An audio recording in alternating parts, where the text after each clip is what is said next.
Jésus-Christ veut être non seulement notre Sauveur et notre Seigneur, mais notre vie même. Dieu a rendu cela possible par la résurrection et l'ascension de Jésus-Christ. La vie naît de la mort. La crucifixion avec Christ nous conduit à la résurrection avec Christ. Notre identification avec Jésus dans sa mort et son ensevelissement n'est que le début de notre union avec lui pour l'éternité. En effet, si nous sommes devenus une même plante avec lui, par la conformité à sa mort, nous le serons aussi par la conformité à sa résurrection. Romains 6, 5. L'identification du croyant avec Christ dans sa résurrection et son ascension marque une étape nouvelle de la vie chrétienne. Mais Dieu, qui est riche en miséricorde à cause du grand amour dont il nous a aimés, nous qui étions morts par nos offenses, nous a rendus à la vie avec Christ. C'est par grâce que vous êtes sauvés. Il nous a ressuscités ensemble et il nous a fait asseoir ensemble dans les lieux célestes en Jésus-Christ. Éphésiens 2, 4, 6. Et à revêtir l'homme nouveau, créé selon Dieu, dans une justice et une sainteté que produit la vérité. Éphésiens 4, 24. Ensemble avec Christ sur la croix, dans le tombeau et dans les lieux célestes.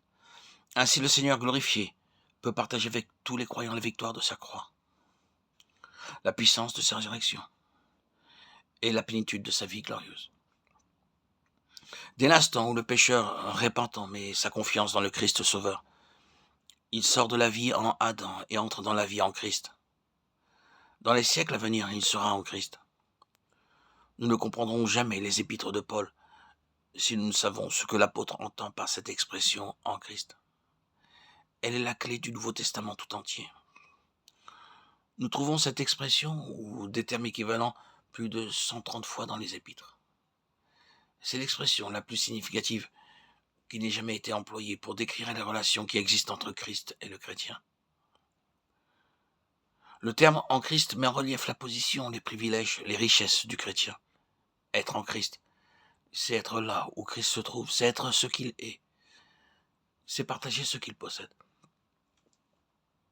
Être en Christ, c'est être auprès de Christ. Mais Christ est dans les lieux célestes, ce n'est donc que dans les lieux célestes que le chrétien est vraiment chez lui. Il est pèlerin sur la terre. Sa patrie, c'est le ciel. Mais notre cité, à nous, est dans les cieux, d'où nous attendons aussi comme sauveur le Seigneur Jésus-Christ. Philippiens 3, 20. Car nous n'avons point ici-bas de cité permanente, mais nous cherchons celle qui est à venir. Hébreux 13, 14. Votre demeure actuelle n'est qu'une halte provisoire dans ce grand voyage qu'est la vie. Pourtant, il y a beaucoup de chrétiens qui considèrent leur demeure terrestre comme s'ils devaient y vivre toujours.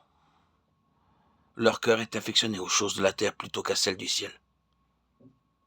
Si donc vous êtes ressuscité avec Christ, cherchez les choses d'en haut, où Christ est assis à la droite de Dieu.